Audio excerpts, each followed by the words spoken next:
Oi, eu sou a Isabela. Eu sou a Flávia. E você caiu no Angu de Grilo.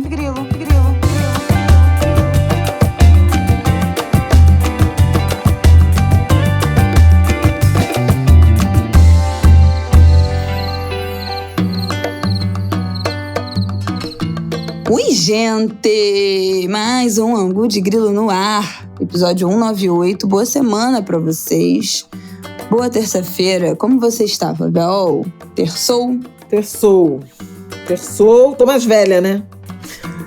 Aê, aniversário! Quarta-feira passada foi aniversário de Flaviol, hein? Agradecer aos Angulers pelos votos no grupo, fora dele. Eu ainda não consegui ler todas as mensagens, gente. Eu tô lendo aos poucos, porque foi uma avalanche.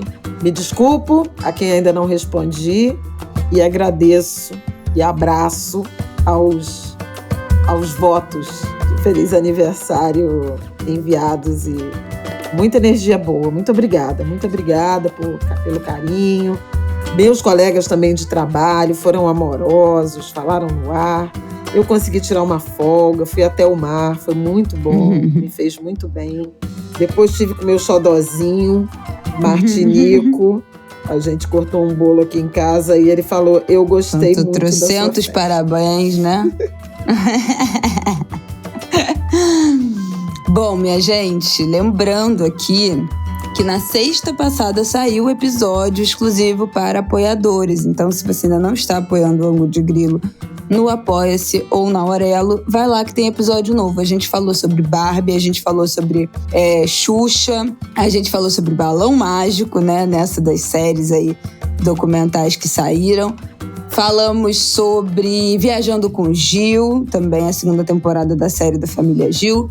Falamos de outras séries, indicamos outras séries que a gente está assistindo. Eu falei de Sequestro no Ar, comentamos rapidamente And Just Like That. Então, foi aí uma miscelânea de coisas. Um Angu de Grilo, literalmente. Um Angu de Grilo, exatamente.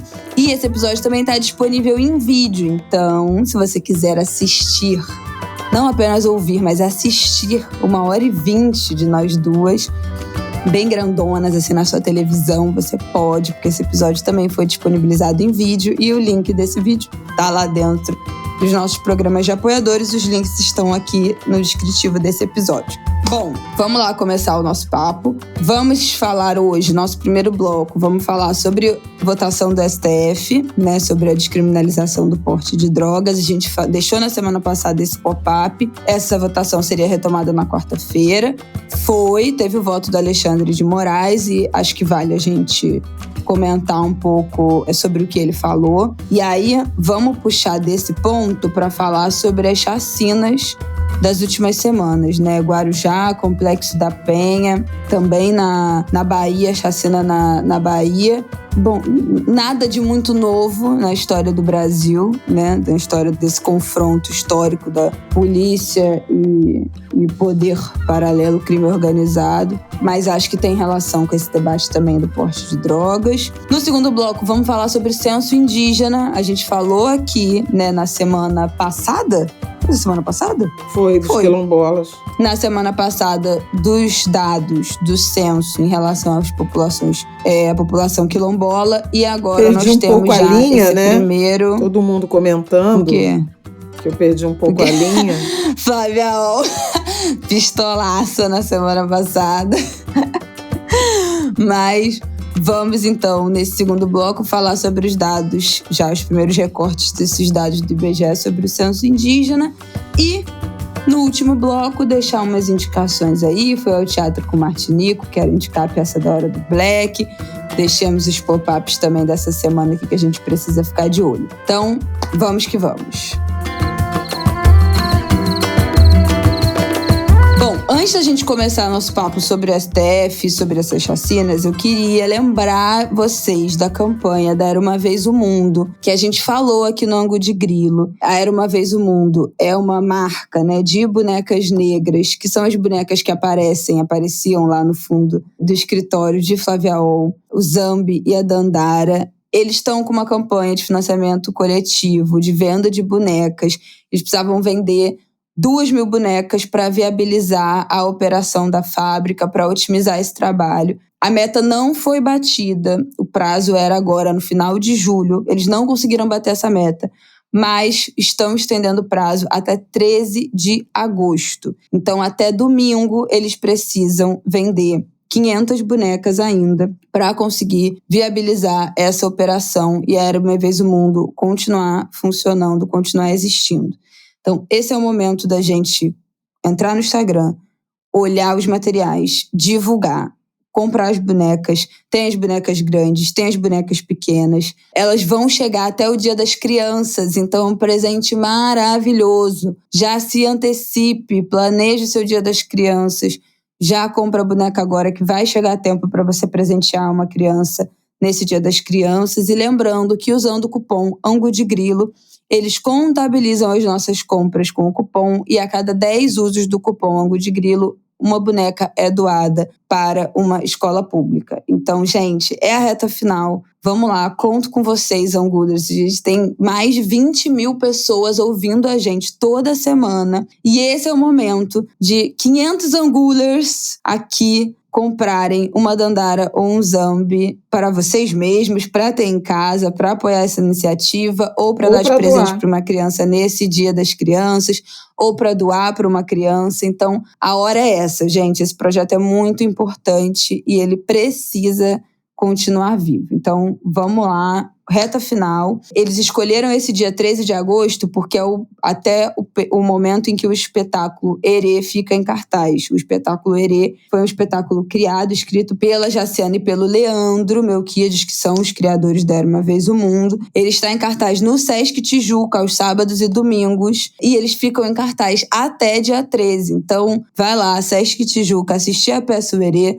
Tem boneco sendo vendido lá no teatro. Então, é a reta final até domingo, a peça e a campanha. Então, a hora é agora.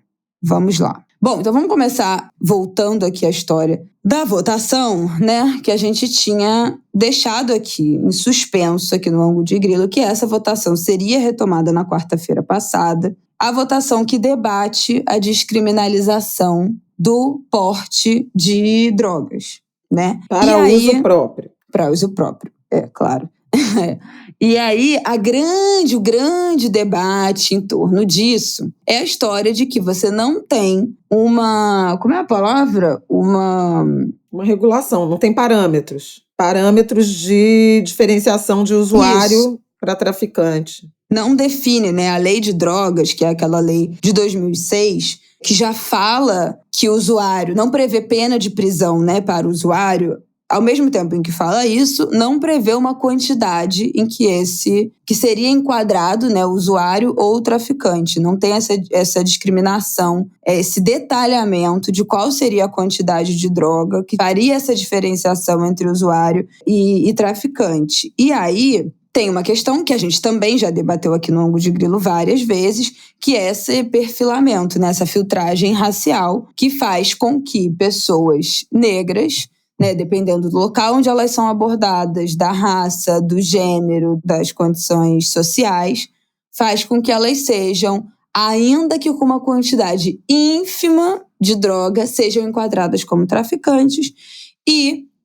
também dependendo do local de abordagem, da raça, das condições sociais. Então, né, se a gente está falando de bairros, de locais mais nobres, de pessoas brancas, de pessoas, de classe média alta, de classe alta, ainda que com quantidades enormes de drogas, né, absurdas de drogas, essas pessoas sejam enquadradas como usuárias e não como traficantes. Então, a falta de um marcador, de uma delimitação, quantos gramas seria necessário para fazer essa divisão, esse enquadramento entre usuário e traficante, faz com que, especialmente a questão racial, né, no caso do Brasil, pese, né, obviamente, para esse encarceramento em massa, em geral de jovens negros, usuários, né, apreendidos com pouca quantidade de droga e que são enquadrados como traficantes. E aí, volta essa votação no STF, Alexandre de Moraes faz o seu voto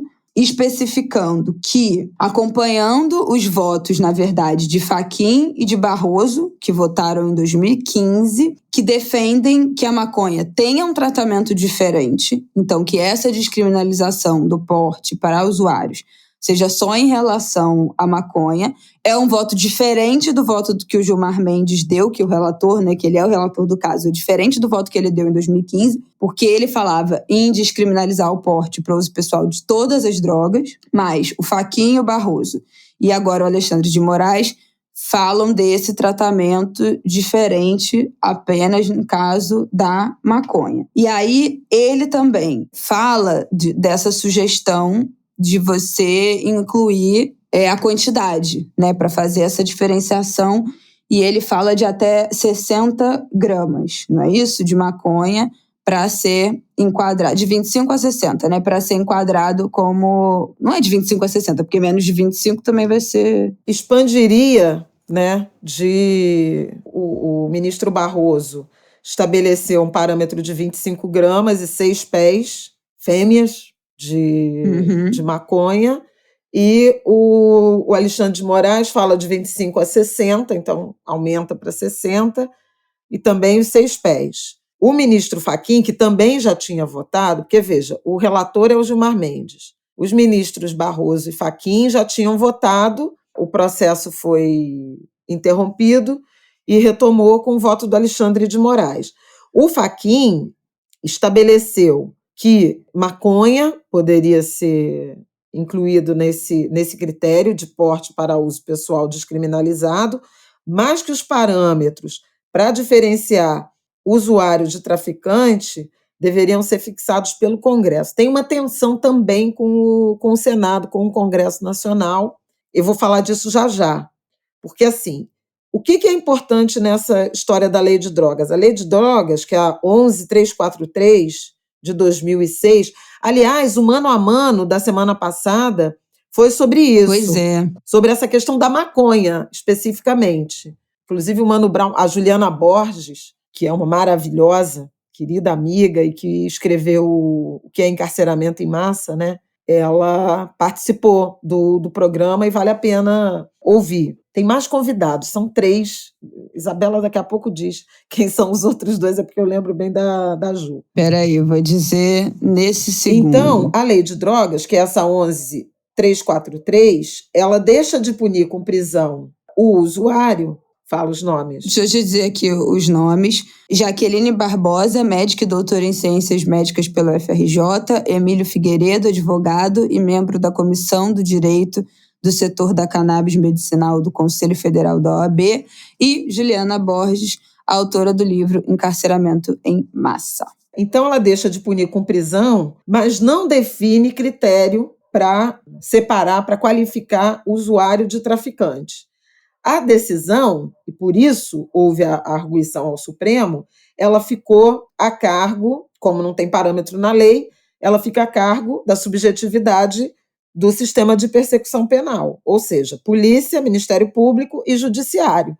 E aí, vários estudos, o próprio voto do Alexandre de Moraes, que deve ter na íntegra, pode ser que vale a pena a gente compartilhar também, ele traz vários estudos sobre o quanto território, gênero, raça, nível de renda, né, eles são critérios para um indiciamento, uma denúncia e um julgamento mais severo para uns do que para outros. Então, se você é jovem negro, de favela, a média, até em área rural também tem uma diferença, mas a média da quantidade de drogas que te levam a uma condenação, tráfico, é muito menor do que se você é branco, de uma área nobre. Não. Uhum. Por trás desse debate está também, obviamente, abordagem, filtragem racial, né, da abordagem policial, e o racismo institucional do sistema jurídico policial. E na semana passada, quando a gente falou daquela pesquisa, IPEC, Peregum, Projeto CETA, a gente já mencionava isso, inclusive com a própria sociedade reconhecendo que há uma abordagem de cor da pele, tipo de cabelo e tipo de roupa que criminaliza pessoas negras, pessoas pobres, enfim.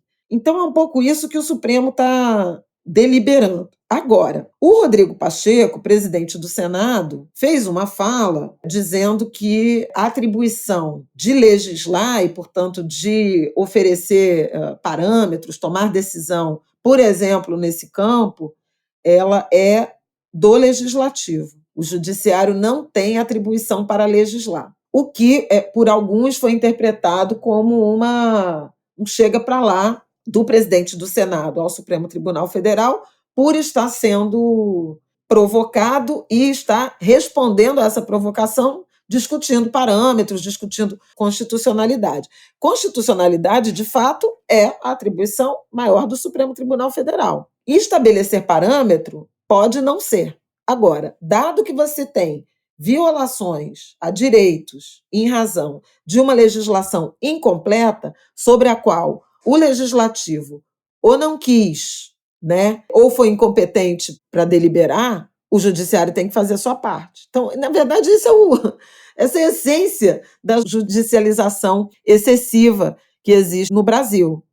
Se o Congresso estabeleceu uma lei de drogas que prevê não punição para usuários, por que não estabelecer os parâmetros? Porque talvez quisessem efetivamente deixar a cargo da subjetividade do sistema penal e, assim, obviamente, continuar criminalizando como tantas legislações, desde a origem, né, desde a República, desde a Lei Áurea, né, desde o primeiro Código Penal republicano, usam brechas, frestas para criminalizar gente preta e pobre. Então, assim, se o Congresso, se o Senado errou, ele precisa corrigir o seu erro.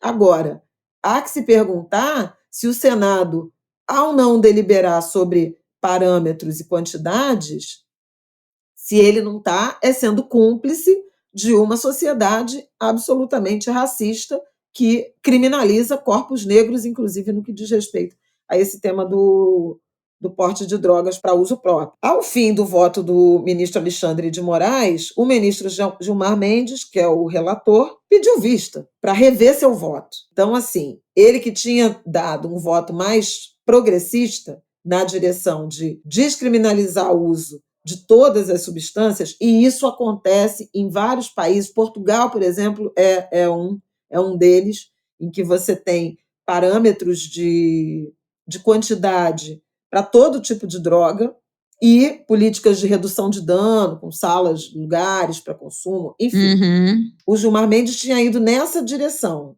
sem, contudo, demarcar qual a quantidade. Fachin, Barroso e Alexandre de Moraes restringiram isso à maconha em quantidades, no caso de Barroso e de Moraes, estabelecendo parâmetros de quantidade. Então, a gente imagina que o novo voto, a revisão de voto de Gilmar Mendes, vai nessa direção. Portanto, mais, tudo indica, conservador, né? Um novo voto mais conservador do que o original, salvo se ele realmente resolver deliberar sobre parâmetros de todas as substâncias que ele mencionou. Então, continua em suspenso. Mas diz ele que vai ser rápido, né? Mas defina rápido, né? O pedido de vista agora tem 90 dias para que seja devolvido. Essa foi uma mudança dos últimos tempos. Agora tem prazo? Tem prazo. Normal.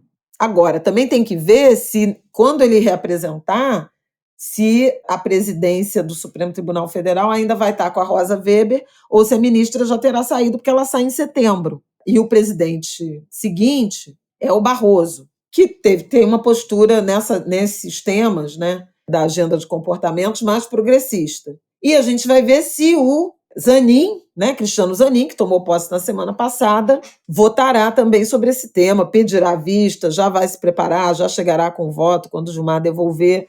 Então, também pode ser um primeiro contato com a forma com que Zanin vai se posicionar em relação à agenda de comportamento. Lembrando, como eu disse, que na sabatina dele, ele se mostrou bem conservador, né? No sentido de, eu acho que tem coisa que não cabe ao judiciário, é papel do legislativo. Ele se esquivou em busca do voto dos conservadores, seja na comissão, né, de Constituição, que sabatinou, seja no próprio plenário do Senado Federal. Bom, eu acho que sobre isso falamos, né? O que precisava ser dito. E aí eu acho que vale puxar.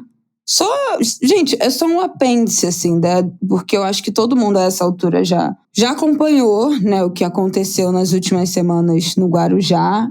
Um policial foi assassinado e a polícia resolveu fazer a Operação Escudo. Foi uma reação, né, um contra-ataque a esse policial que foi assassinado, Patrick Bastos Reis, um policial da Rota. O resultado dessa operação: 16 mortos, 147 presos em 11 dias. Uma tragédia, né? Já tem relatos de pessoas que não tinham nenhum tipo de envolvimento, nem se tivesse, né? Mas enfim, com o tráfico de drogas, com o crime organizado, que foram assassinadas. O Rio de Janeiro também, na semana passada, uma operação no Complexo da Penha deixou 10 mortos e 5 feridos. Entre os feridos também um policial militar. Uma coisa horrorosa. A operação começou por volta de 3 horas da manhã, só terminou às 2 da tarde, com protesto de mototaxistas. Então, também, escolas ficaram sem aulas, uma apreensão ridícula de 7 fuzis e munição, uma coisa pífia, que não faz a menor diferença, e 10 pessoas mortas. E também, na Bahia, um recorde, né? Mortes em ação policial chegaram a 31 pessoas em uma semana. Uma coisa inacreditável, ações da Polícia Militar na Bahia. Nessa sexta-feira passada, né, dia 4, chegaram a 31 pessoas mortas. Então, foram 19 mortes em ações policiais em Salvador, Camaçari e Itatim, e outras mortes também no bairro do Arenoso, uma morte, né? No bairro do Arenoso, uma em Castelo Branco, 5 no IAPI e 5 no bairro de Águas Claras. Então, assim, isso foram ações separadas, né? Em julho foram 64 mortes em ações policiais na Bahia, só no mês de julho, 31 em uma semana. Em ações separadas, não foi em uma ação só, né? Ao contrário dessa Operação Escudo no Guarujá e essa também operação policial no Complexo da Penha, no Rio, que são, né, ações únicas. Na Bahia foram ações separadas, mas que chegaram a esse número assustador, bizarro, genocida, de 31 pessoas mortas em uma semana. Então, de novo, né, a gente está falando aqui de descriminalização do porte de drogas para usuários, falando aqui, né, de lei de drogas, mas é uma guerra que só produz morte, né? Não produz absolutamente, rigorosamente nada que preste, além de morte, além de genocídio. Na madrugada, né, de segunda, um menino de 13 anos foi baleado e morreu na Cidade de Deus, Thiago Menezes Flauzino. Então, assim, é um filme repetido, né? A gente já falou isso no Ângulo de Grilo várias vezes. Também da Bahia, eu lembro quando a gente falou, eu acho que foi no início do ano passado, sobre uma chacina que teve na Gamboa, em Salvador. É uma situação que se repete em todos os lugares. No Rio de Janeiro, a gente já teve operação policial em anos recentes, né, que chegaram a 29 mortos em uma única operação. Então, assim, profundamente, eu acho que é chover no molhado, né? Repetir as mesmas reflexões de sempre, mas como a gente está falando aqui sobre droga, sobre essa guerra que não chega a lugar nenhum, que não produz nada de bom, nada de positivo para a sociedade, né? Só sangue, só morte, só genocídio, só morte de jovens negros que tenham ou não envolvimento com crime organizado, só morte de policial. Só devastação nas famílias e nas cidades. Acho que valia voltar, né, falar, na verdade, dessas histórias, dessas chacinas recentes que a gente não tinha falado ainda no Ângulo de Grilo, mas que são só uma repetição de coisas que a gente já falou aqui muitas vezes, né? Só um filme repetido, com novos atores, com novas mortes, mas exatamente a mesma história. Sobre esse tema, né, das mortes decorrentes de operações policiais, a gente já tem falado bastante disso ao longo dos últimos anos de Angu, do quanto esses modelos produzem luto, nas comunidades, né, que são alvo dessas operações, nas famílias de policiais, que são alvos também, né, e o quanto não tem produzido melhora, né, do ambiente de segurança pública. Você vê quadrilhas, e eu na semana passada falei com a professora Silvia Ramos, do SESEC, e coordenadora da rede de observatórios de segurança, e ela dizia isso. Você vê os bandidos, os criminosos, né, os grupos civis armados, seja do tráfico, seja da milícia, cada vez mais armados. Você continua vendo o tráfico internacional de drogas acontecendo e o Brasil como uma rota relevante. Você vê armas e drogas chegando, sobretudo nessas comunidades populares, nas favelas, Brasil afora, e os grupos civis armados se interiorizando, se ramificando para outros estados brasileiros, fora do eixo Rio-São Paulo, sem que essa carnificina, e o nome é esse, tenha algum resultado concreto na direção de reduzir a criminalidade ou poder de fogo, poder financeiro, atividade desses grupos civis armados. Então, é quase um fetiche, né, da sociedade. Formar policiais e armá-los para matar na ponta do varejo. Vamos admitir que sejam pessoas envolvidas com o tráfico de drogas, e a gente sabe que nem todos são, né? Tem morrido muitos inocentes, incluindo crianças. Mas admitindo que são, você mira a borda do varejo que permite, porque numa operação de inteligência, de repressão à entrada de armas, de punição sobre isso, de fiscalização sobre circulação de armas e munição, no atacado, que é efetivamente quem dá escala para essa atividade. Você não faz nenhum tipo de operação que coíba a lavagem de dinheiro e, portanto, asfixie financeiramente e inviabilize esses grupos civis armados. Esse também seria o papel, e é o papel que o governo federal deve assumir na direção de fazer essa articulação, uma vez que esse crime, né, as quadrilhas do tráfico, elas estão ramificadas pelo país a partir, sobretudo, da facção de São Paulo, o PCC, e da principal facção do Rio, que é o Comando Vermelho, que é o CV, né? Mas são N, o trabalho de pesquisa que um tempo atrás, né, o Fórum Brasileiro de Segurança Pública mapeou mais de 50 organizações criminosas ligadas a tráfico e milícia em atuação no Brasil. Algumas se associam, outras são dominadas, dominam todo um território, e a taxa de homicídio tem muito a ver com isso, com existência ou não de disputa territorial. O que está acontecendo na Bahia tem muito a ver com isso.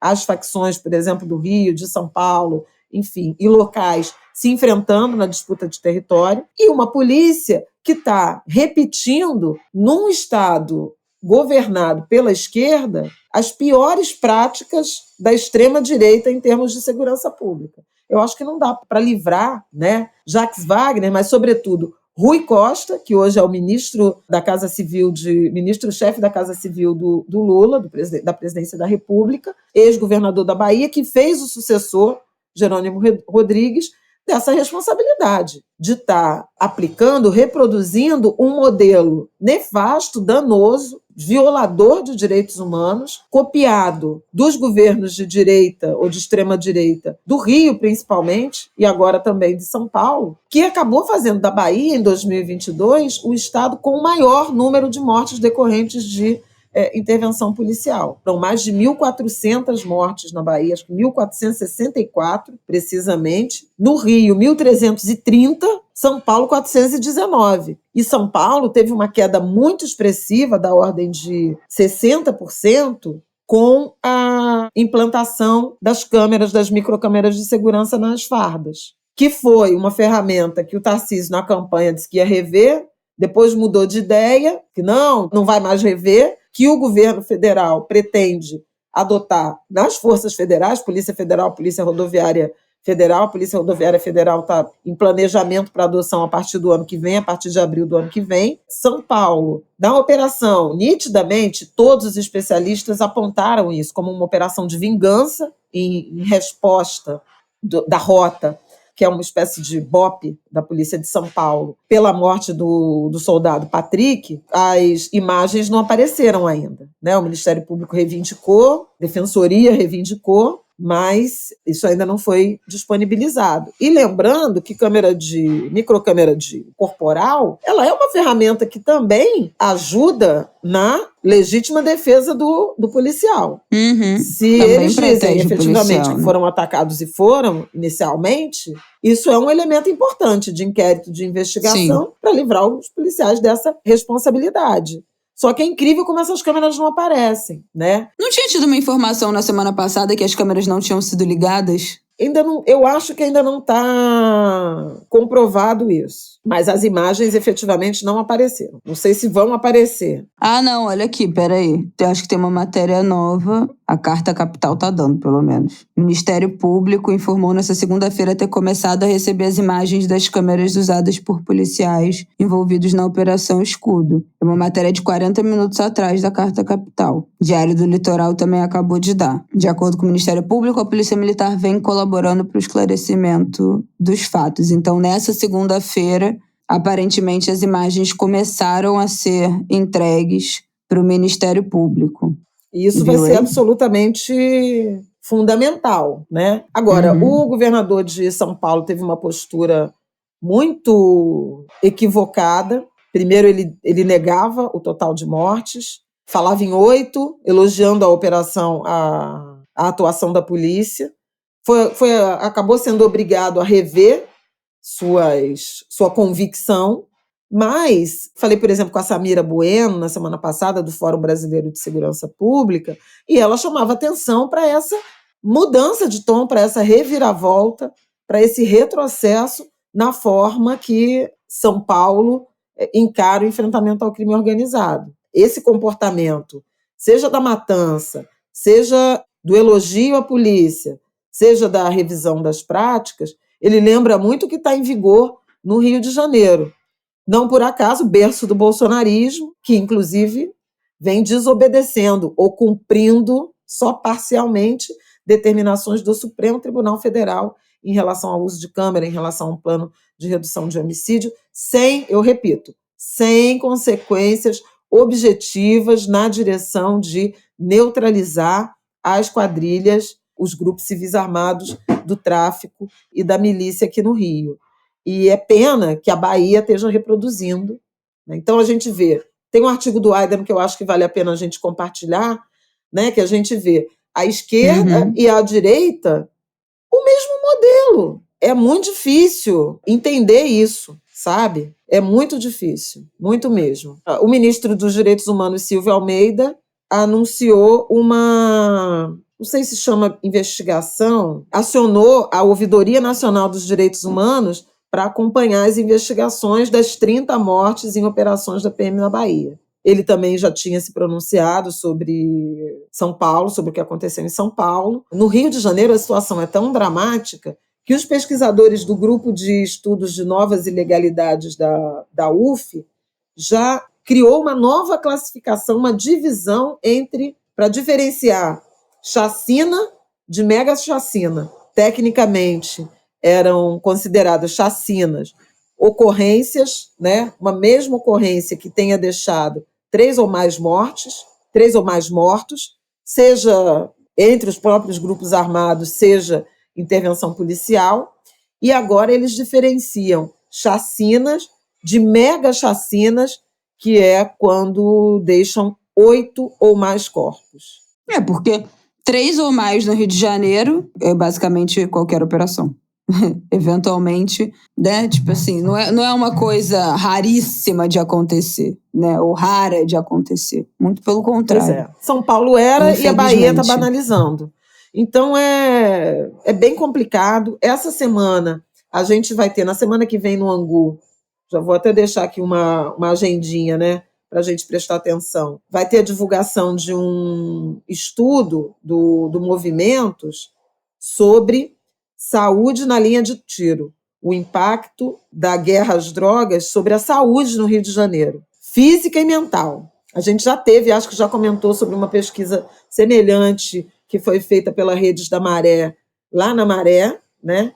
E sobretudo impactos na saúde mental, mas essa pesquisa que vai ser divulgada agora acho que ainda durante a pandemia, né? Isso. Vai tratar no Rio de Janeiro. E é isso, né? A gente tem consequências objetivas em relação às pessoas que morrem, às famílias das pessoas que morrem, órfãos, filhos, mulheres, mães, enfim, tudo isso que a gente sabe, mas consequências objetivas na saúde. Hipertensão, doenças, né, transtornos mentais e questões físicas também que afetam em razão desse ambiente de violência, de enfrentamento, de tiro. É tudo errado, né? Sem contar em estabelecimentos comerciais, unidades de saúde e principalmente escolas que são fechadas. Todos os dias no Rio de Janeiro, centenas ou milhares de crianças e jovens, adolescentes, ficam sem aula em razão dessas operações de enxugar gelo. Quando eu trabalhava na TV Globo, né, que eu trabalhava numa área que era desse monitoramento da cidade, a primeira coisa que a gente fazia de manhã era mandar um e-mail para a polícia militar, para a assessoria da polícia militar, perguntando quais eram as operações do dia, né? Então, e aí eles respondiam, operação nas comunidades tal, tal, tal. E aí a gente mandava um e-mail também para a Secretaria de Educação. Esse era o e-mail que eu tinha padrão, assim. Era um e-mail que eu tinha salvo já. Era um modelo de e-mail meu, que era esse e-mail da polícia e esse e-mail da Secretaria de Educação Municipal e Estadual, para saber quais escolas estavam fechadas naquele dia em razão das operações policiais que estavam acontecendo nas comunidades tais, tais e tais. Então, era isso, assim. Essa é a rotina da cidade. De manhã, a Polícia Militar comunica inclusive no Twitter, vocês podem ver no Twitter da PM. Em torno de 7 horas da manhã, eles postam quais são as operações do dia. E aí, depois, as secretarias de educação fazem esse balanço de quais são as escolas fechadas. Eles não falam quais, né? Mas falam X escolas fechadas, deixando um total de X alunos sem aula.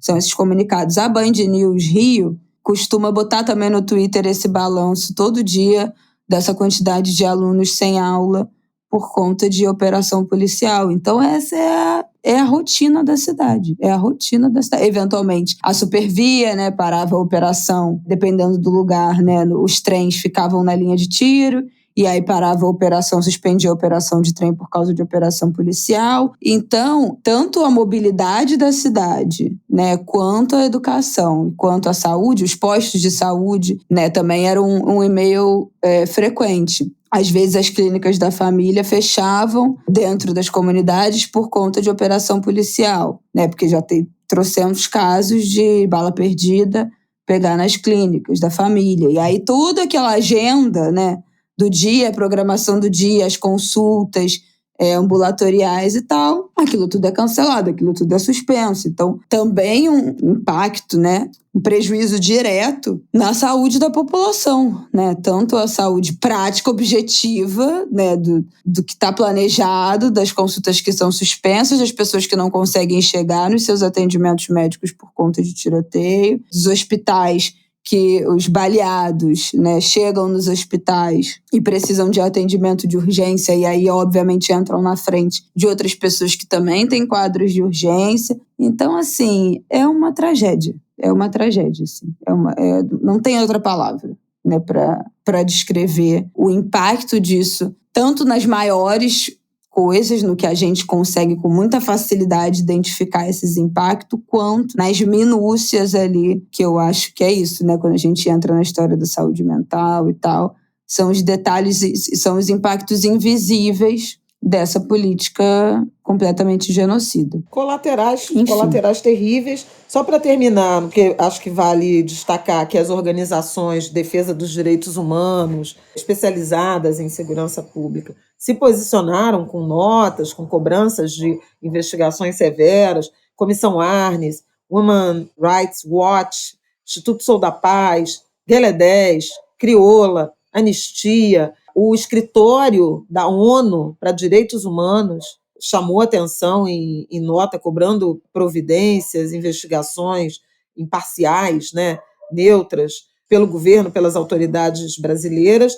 E o dado que eu mencionei, estava falando várias vezes do Anuário Brasileiro de Segurança Pública, só rememorando, né, no ano passado, em 2022, foram 6.430 mortes decorrentes de intervenção policial no Brasil, com uma queda em relação a 2021, quando se registraram 6.524. Essa queda tem basicamente a ver com São Paulo. São Paulo, de 2021, tinha tido 570 mortes decorrentes de intervenção policial e no ano passado, 2022, 419. Se a gente tiver essa virada de chave, esse retrocesso em São Paulo, esse número só tende a aumentar. E o número de policiais, civis e militares mortos também aumentaram no ano passado, de 133 em 2021 para 173 em 2022, o que prova que é, de fato, um modelo que tem produzido luto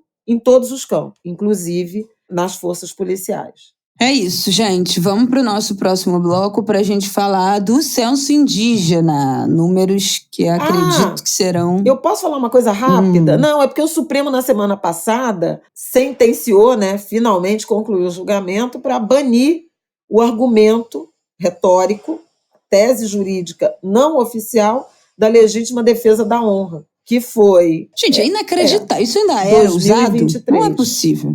Não é possível. Não é possível. Era. E era muito usado como justificativa de feminicídio, basicamente, justificativa de feminicídio. Uma herança do Brasil colônia, quando... Minha coluna de sexta-feira no Globo foi sobre isso. A legislação portuguesa autorizava que maridos traídos, que mulheres que cometessem adultério, flagradas em adultério, fossem assassinadas pelo marido. E isso acabou virando embora a lei não permita, não preveja isso, acabou virando um argumento informal, mas aceito por tribunais do júri de assassinato de mulheres, de feminicídio, quando nem tinha esse nome. Mas veja que esse nome, essa legislação, essa tipificação existe desde 2015 e somente agora o Supremo Tribunal Federal baniu esse argumento, que não era lei, esse argumento retórico violador dos direitos humanos, da igualdade de gênero prevista na Constituição, flagrantemente inconstitucional. Precisava lembrar disso, porque é muito difícil, né? Gatas, vamos lá. Vamos então falar do censo indígena. Bom, na semana passada a gente falou sobre o censo quilombola, né? Quer dizer, o nosso censo, que era para ser 2020, virou censo 2022, e fizeram uma análise da nossa população quilombola, né? Foi a primeira vez que os quilombolas foram mapeados pelo censo, numa metodologia incrível, linda e maravilhosa, que Flávia O defendeu aqui com unhas e dentes, o nosso censo aqui, como sempre. Então, se você não ouviu, vai lá ouvir o episódio da semana passada que a gente fala sobre isso. E hoje vamos falar sobre o censo indígena, que mapeou 1.700.000 pessoas indígenas no Brasil. E eu já quero começar falando disso também, porque os povos indígenas começaram a ser mapeados pelo IBGE em 91 com base na autodeclaração de cor ou raça. E aí, em geral, as pessoas indígenas se autodeclaravam como caboclas ou pardas, né? Entravam em boa parte no grupo de pardos. Mas a gente também sabe que os pardos, pela própria categorização na estatística do IBGE, o grupo, e também por uma luta do movimento negro, né, para somar esses dois grupos de pardos e pretos e qualificar esse grupo como negros, a população indígena acabou dentro desse grupo de pardos. E essa é uma reivindicação de ativistas indígenas de conscientizar também que quando a gente fala que pardos e pretos são negros, é um dado que tem uma margem de erro, porque muitos indígenas se declaravam como pardos e também muitas pessoas que têm essa ascendência indígena não se declara indígena e acaba se declarando como pardo e cai erroneamente nessa estatística de pessoas negras.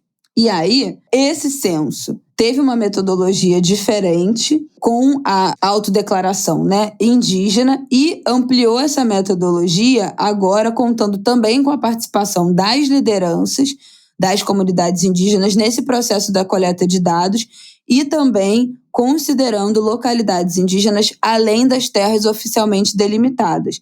A gente falou aqui, né, quando a gente comentou o censo quilombola, a quantidade de quilombolas que estão fora de terra delimitada. Eu acho que chegava a mais de 80%. E em relação à população indígena, também já trago este número aqui para vocês, que 63% da população indígena vive fora das terras oficialmente demarcadas pela FUNAI. São 573 terras demarcadas e 63% da população indígena do Brasil vive fora dessas terras. Esse é um primeiro dado para a gente falar aqui. Então, esse censo, né, pode ser que vocês ouçam falando que teve um crescimento de mais de 80%, quase 90% da quantidade de pessoas indígenas desde o último censo até esse, e não necessariamente que essa população aumentou, né? Não foi um crescimento dessa população diretamente, mas foi essa mudança da metodologia.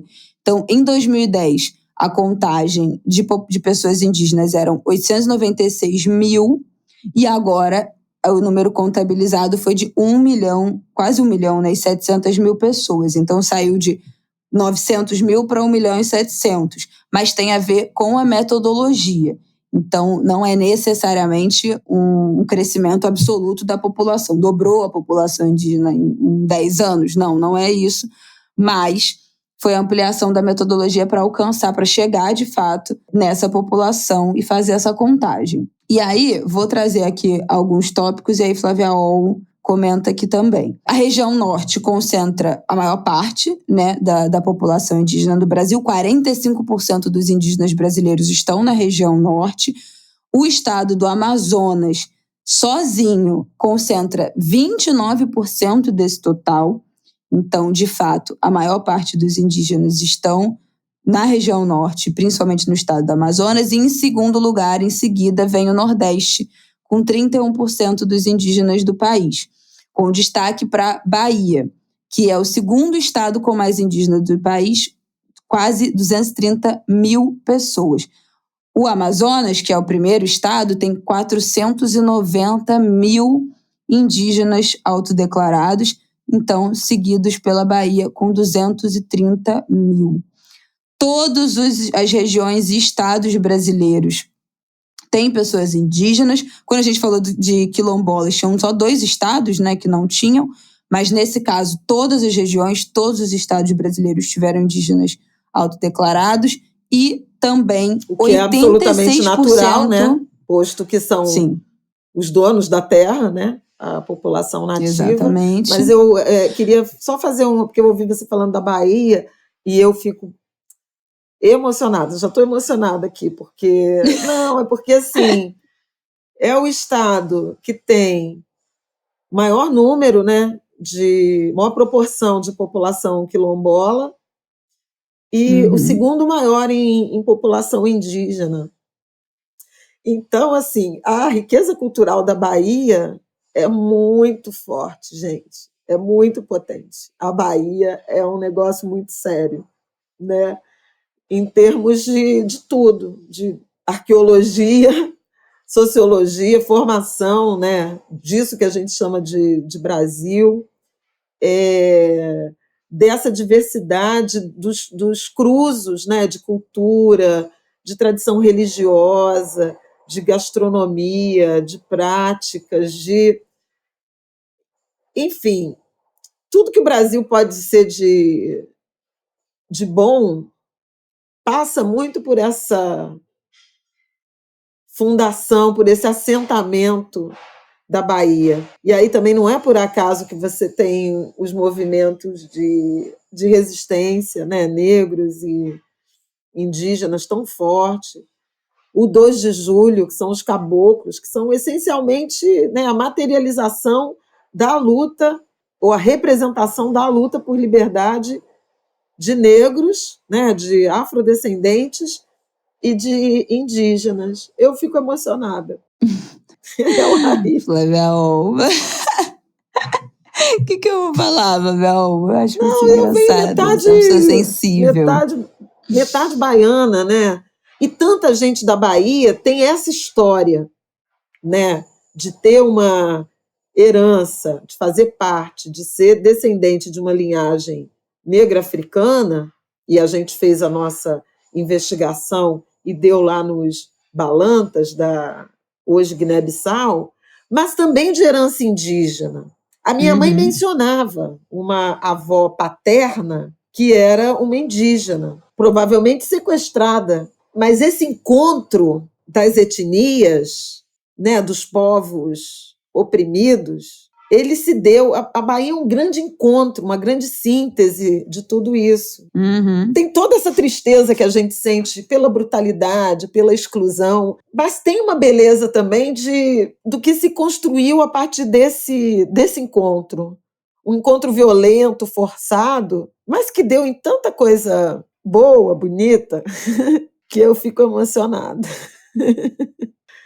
Bom, é isso, gente. Voltando para os nossos dados aqui, 86% das cidades do país têm moradores indígenas. Nós temos 5.570 municípios, né, no Brasil, e mais de 4.800 tiveram moradores, pessoas indígenas declaradas nessas cidades. Então, eu acho que isso quebra um pouco do mito, né, dessa ideia de que indígenas são só as pessoas que moram nas comunidades indígenas isoladas, né, que são aldeados. A gente tem muitos indígenas que vivem, né, dentro das grandes metrópoles, dentro do contexto urbano, não são aldeados. E essas pessoas são extremamente invisibilizadas e sofrem um preconceito gigante, porque com essa história de indígena de iPhone, né, que você é menos indígena por não estar no conceito,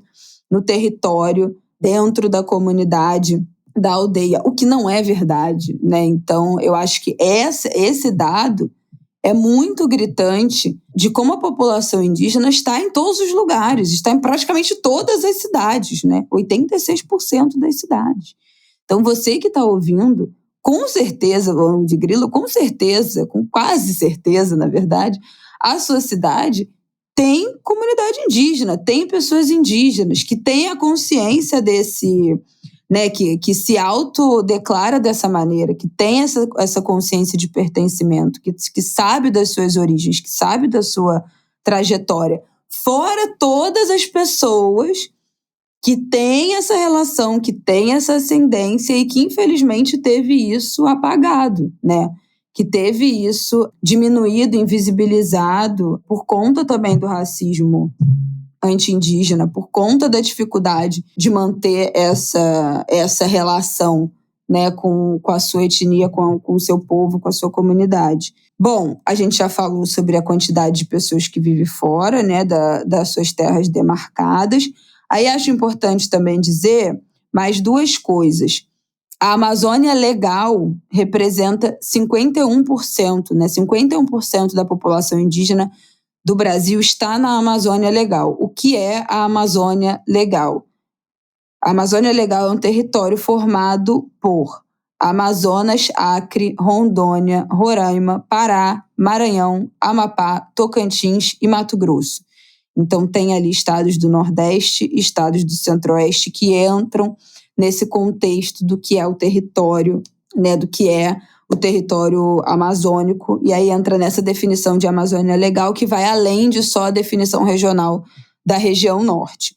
A terra indígena Yanomami tem o maior número de pessoas indígenas, mais de 27 mil pessoas.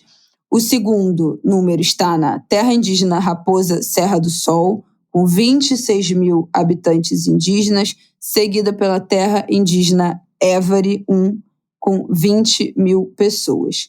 Então, são terras com uma quantidade, né, de pessoas imensa. A gente falou tanto dos Yanomamis nos últimos anos, né, e eles foram contemplados, é claro, né, nesse censo. Bom, os números continuam. Eu acho que deu para a gente dar uma passada. A gente falou aqui dos estados com mais população indígena, Amazonas, Bahia e, em terceiro lugar, gente, Mato Grosso do Sul. Então, Jamais, eu não esperava que o terceiro lugar... Não, você tinha que esperar, porque o Xingu, né?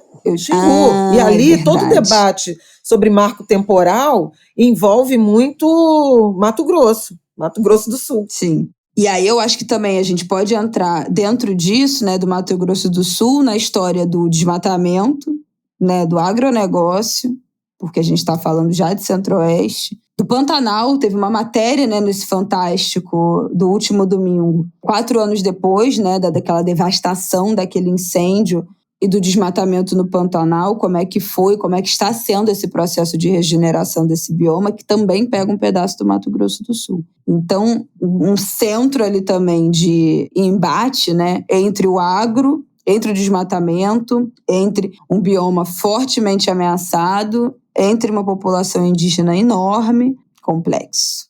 Bom, é a última coisa que eu queria falar. Tem mais alguma coisa que você queira falar, Flavel, sobre esses dados? O Parque Nacional do Xingu, que é demarcado, né? E lembra que eu falei de uma exposição que eu fui em São Paulo? Agora eu esqueci o nome, que eu até ganhei o livro. Mostrava muito essa demarcação do Parque Nacional do Xingu. Ele é no estado do Mato Grosso, onde é o estado do Mato Grosso. Mas o Mato Grosso do Sul, com certeza, tem muitas comunidades indígenas não demarcadas, população e comunidades não demarcadas. Sim. E boa parte do debate que envolve o marco temporal tem a ver com ocupação por fazendeiros, propriedades rurais, de territórios originalmente indígenas, de onde os indígenas foram expulsos.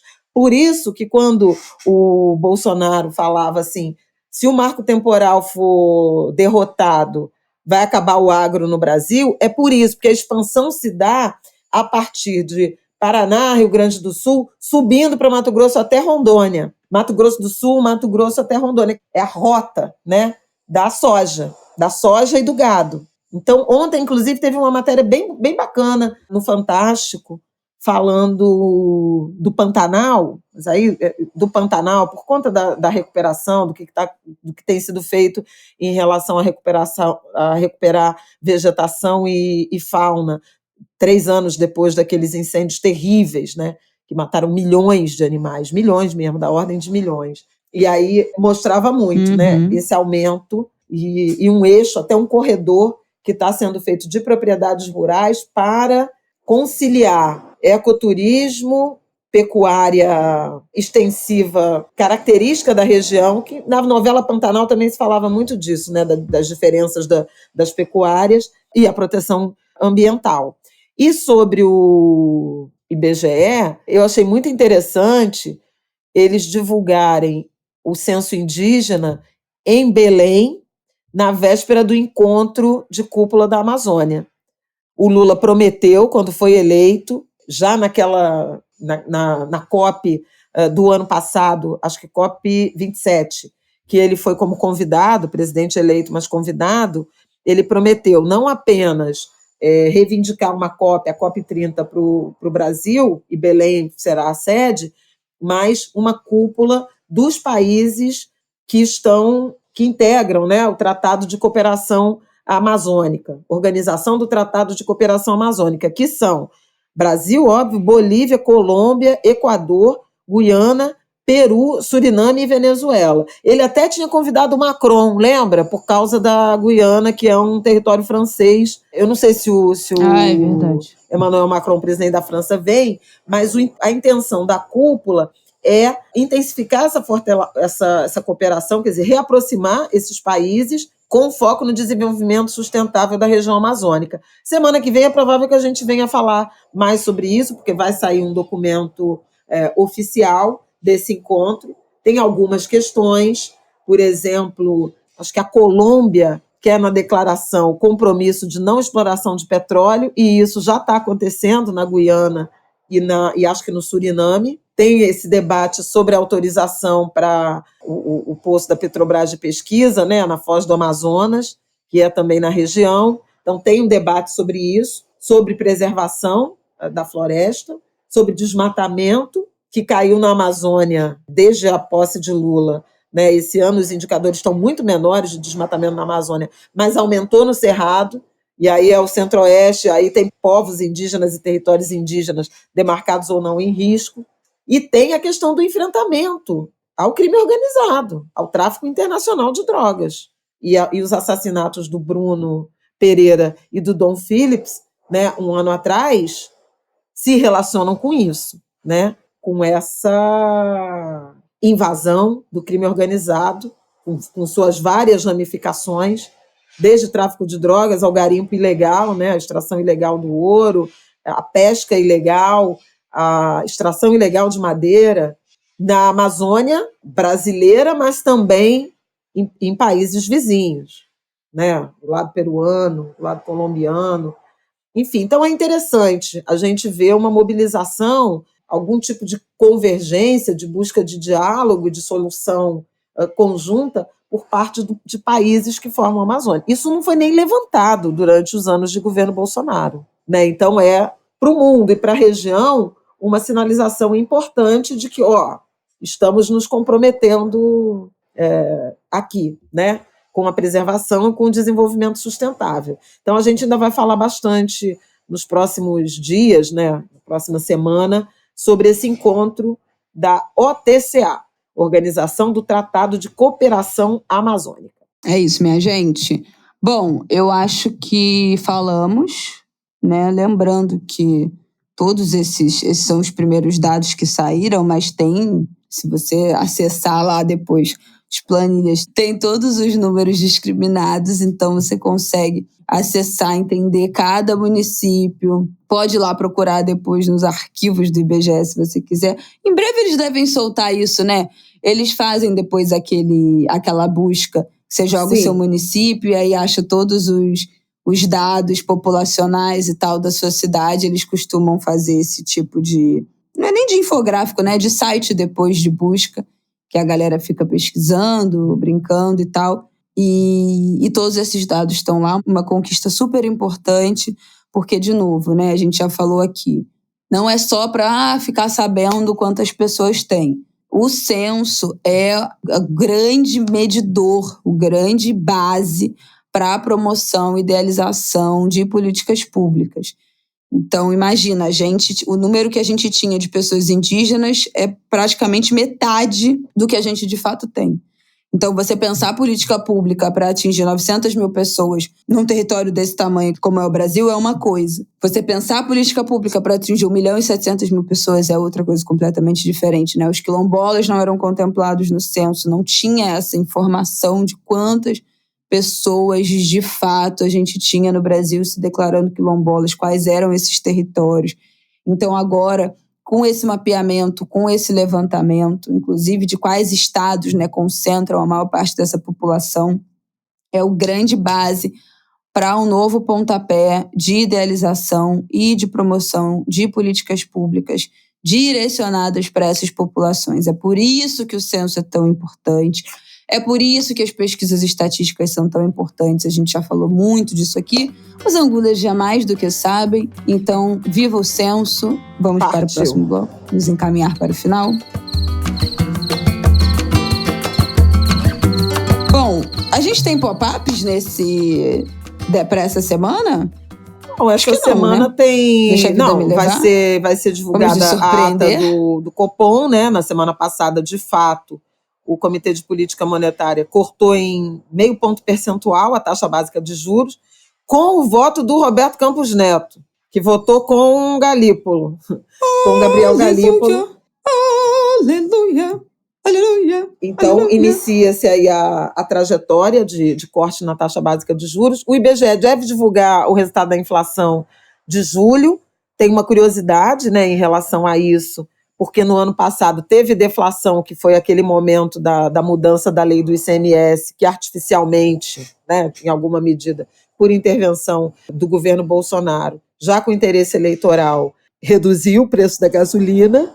Então, a inflação, que está acumulada em 12 meses em 3,16 até junho, ela deve subir um pouco. A previsão é em torno de 4,8, 4,9 para a inflação esse ano.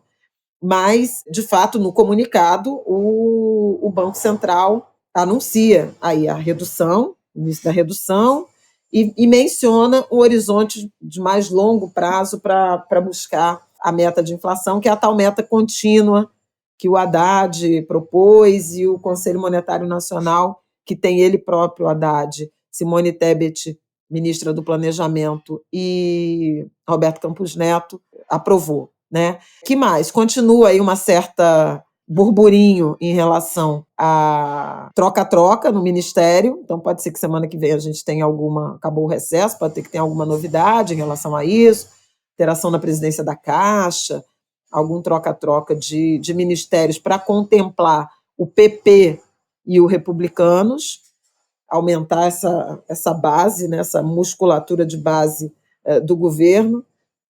Preço alto, não vai ser barato, né, não sairá barato, mas a ver o que vai acontecer.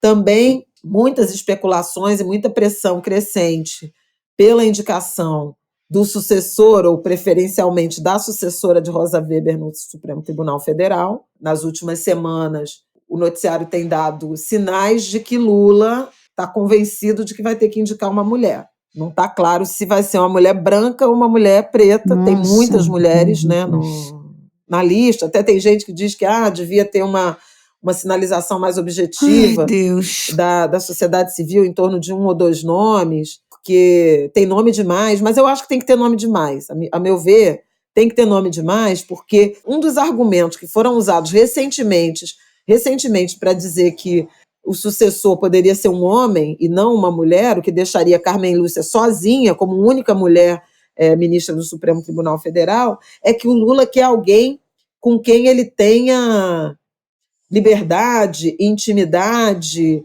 um diálogo estabelecido. Agora, se ele não tem diálogo estabelecido com nenhuma jurista mulher, isso diz mais sobre ele do que sobre as juristas mulheres, né? Então, eu acho importante que 1 dúzia de nomes de mulheres negras e mulheres brancas circulem para mostrar que, se ele não tem esse diálogo, é porque ele prefere dialogar com homens. E aí é a nossa velha misoginia, repulsa e exclusão da diversidade de gênero e raça nos espaços de poder. Então, ele que precisa criar, e aí a sociedade oferece 1 dúzia de bons nomes femininos para assumirem a cadeira da ministra Rosa Weber no Supremo Tribunal Federal, e ele dê seu jeito de criar esses canais de diálogo. Se é que isso é absolutamente relevante, porque eu acho que a escolha do ministro do Supremo Tribunal Federal envolve a capacidade técnica, né? Conhecimento jurídico e reputação ilibada. São essas, não tem na Constituição que tem que ter diálogo direto com o presidente, né? Embora a escolha seja dele. Precisamos de nomes escolhidos para os melhores resultados em relação aos interesses da sociedade. É sobre isso. E aí eu já mencionei aqui hoje a votação, o julgamento sobre a questão da legítima defesa da honra. Os votos de Rosa Weber e Carmen Lúcia foram super importantes para demarcar isso, para denunciar com legitimidade a misoginia, a violência de gênero. Então é preciso ter essa diversidade. Outro debate que também está ganhando cada vez mais força é a sucessão de Augusto Aras. E aí eu estou usando a palavra sucessão, porque não estou admitindo que ele possa ser reconduzido para um 3º mandato à frente da PGR, como andou circulando, né? E o próprio senador Jacques Wagner, ex-governador da Bahia, muito próximo de Lula, chegou a fazer elogios públicos, que devemos a Aras o enfrentamento à Lava Jato. Mas devemos a Aras também 700 mil mortos na pandemia pela falta de providências que ele, tendo essa atribuição, não tomou em relação a Bolsonaro e a gestão genocida do enfrentamento à pandemia de Covid. Então, assim, não dá para esquecer isso. Não dá para esquecer do silêncio de Aras em relação aos ataques sucessivos às instituições democráticas, que culminaram com o golpe tentado em 8 de janeiro. Então, assim, peraí, né? Ou, como diria a vírgula sonora lá do Medo e Delírio, peraí. Não dá. Né? Então, é isso. Aparentemente, o Lula não vai seguir a lista tríplice, que foi a recomendação, né, da categoria do Ministério Público Federal. Tem várias críticas a isso, elogios e críticas. O PT, que consagrou essa ideia de escolheu o PGR da lista tríplice produzida pela categoria, agora retrocedeu em razão de experiências negativas que teve com alguns procuradores, mas, enfim, há outros nomes sendo defendidos, seja por ministros do Supremo, por organizações da sociedade civil, a própria lista tríplice está disponível, e o Lula também terá que decidir, porque esse segundo mandato de Aras termina agora em setembro. E aí ele tem que indicar para o Congresso, para o Senado, sabatinar nos mesmos moldes de ministro do Supremo Tribunal Federal. O presidente indica, o Senado sabatina e aprova, né, e referenda o nome. Eu quero lembrar de um artigo, de uma argumentação do professor Conrado Hübner, da USP, que ele dizia: as atribuições do Procurador-Geral da República é defender as instituições democráticas e proteger os desvalidos. A gente pensa nessas atribuições e reflete sobre se Augusto Aras cumpriu ou não essas atribuições primordiais. Lembrando que ele tem um tanto de simpatia, né, de Wagner, do Grupo da Bahia, porque ele é baiano. Aí eu, que já me emocionei hoje com a Bahia, já fico furiosa. Hoje estou com relação. Hoje estou com sentimentos. Hoje eu estou com sentimentos contraditórios em relação à Bahia. Não, em relação à Bahia, não. A Bahia é maravilhosa, o povo é maravilhoso. Tudo isso que eu falei, me emocionei em relação à formação da Bahia e a sua importância para o Brasil, é tudo verdade. Mas a gente está vendo sinais complicados de digerir vindo do comando político, né? É isso. Bom, dito isto, esse pop-up, quero passar para indicações. Quero indicar aqui, ontem, domingo, quer dizer, né? Vocês estão ouvindo a partir de terça-feira, mas no último domingo, eu e Rafael levamos Martinico no Hora do Black. Se vocês não conhecem Hora do Black, o espetáculo é um espetáculo musical, né? Agora no teatro Hora do Black Sonhos, mas é um programa, é um canal no YouTube, também tem no Spotify, que são músicas, vídeos musicais e músicas para crianças, que as letras são uma graça e os ritmos são maravilhosos, porque tem uma que é mais meio funk, tem um que tem um rap, tem um que é meio forró, então tem essa variedade, né, nos ritmos. O Hora do Black foi idealizado, foi criado pelo incrível casal Davi Júnior e Yasmin Garcês, atriz e ator, né? Eles são um casal, eles têm 2 filhinhas, a Amora e a Odara, e eles criaram Hora do Black, que já está no YouTube, tem milhões de visualizações, e agora também em formato de espetáculo musical, com uma equipe de atores e cantores, enfim, né? Todos negros. É maravilhoso, eu acho que, se eu não me engano, são 6. Eu vou pegar a ficha técnica aqui, né, para falar o nome de todo mundo, que eu acho importante. Vamos lá. O espetáculo é idealizado pela Yasmin, pelo Davi, né, que eu já falei. Tem direção artística do Orlando Caldeira, um ator incrível. O elenco: Aline Valentim, Lucas da Purificação, Yasmin Patachó, Rodrigo Barizon, Suzana Quintanilha e Wanderson Cirilo, com direção musical de Léo Mucuri, direção coreográfica do Gabriel Quirino. E aí, eles estão em cartaz na Ecovilla Rehap.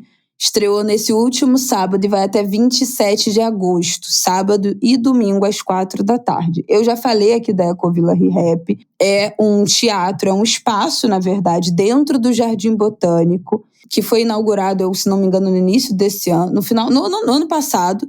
Eu já foi a 3ª vez que a gente foi num teatro, lá no teatro da Ecovilla. É ótimo. Eles têm intérprete de Libras, os espetáculos são legendados, eles têm eles disponibilizam fone para crianças com sensibilidade auditiva. Então, é um espaço super adaptado para acessibilidade. É maravilhoso. Não precisa pagar a entrada do Jardim Botânico, você entra pela lateral, botar no mapa, você acha fácil. Enfim, é maravilhoso, porque você está dentro do Jardim Botânico. Se você quiser chegar antes, fazer um passeio no Jardim Botânico, conhecer o Jardim Botânico, depois ir no espetáculo, é um dia inteiro de um passeio incrível com as crianças. Vale muito a pena. O musical é uma graça, a peça é uma graça. fala sobre essa possibilidade das crianças e, enfim, o Black, né, o personagem principal é um menino negro, então, das crianças negras de sonharem. As músicas são lindas. O Martim amou, já acordou hoje pedindo pra ouvir. Hoje a gente já acordou de manhã ouvindo a Hora do Black. Se você não é do Rio, vai lá nas redes sociais, vai lá no canal do YouTube, manda para alguém que você sabe que tem a criança para conhecer. As músicas são lindas, então é um projeto lindo, idealizado por uma família, né, por pais, mãe e pai de 2 meninas negras que também acham importante que as nossas crianças tenham esse lugar de identificação nos conteúdos que elas consomem. A gente amou, então corre lá até dia 27 de agosto, sábado e domingo às 4h, na Ecovila Rehap, Hora do Black. Gente, é isso. Essa é a minha indicação da semana. Lembrando do que a gente já falou lá no início, do que eu falei lá no início do Era Uma Vez o Mundo, e também do espetáculo Herê, que está no Sesc Tijuca, último final de semana agora, 12 e 13 de agosto. Eu quero recomendar o álbum Xande Canta Caetano, uma maravilha, em particular qualquer coisa. Já. Pois é. Só se ouve isso aqui em casa em também. Ritmo de bolero, com solo do bandolim de Hamilton de Holanda. Então, assim, gente, desculpa, para tudo. Se ainda não ouviu, vão ouvir. Porque é de uma beleza, sabe? Muito, muito, muito, muito, muito bacana. Tá incrível mesmo. Lembrar que é Dia dos Pais, né? Domingo, então deixar um beijo para os Angulers pais e bons pais, né?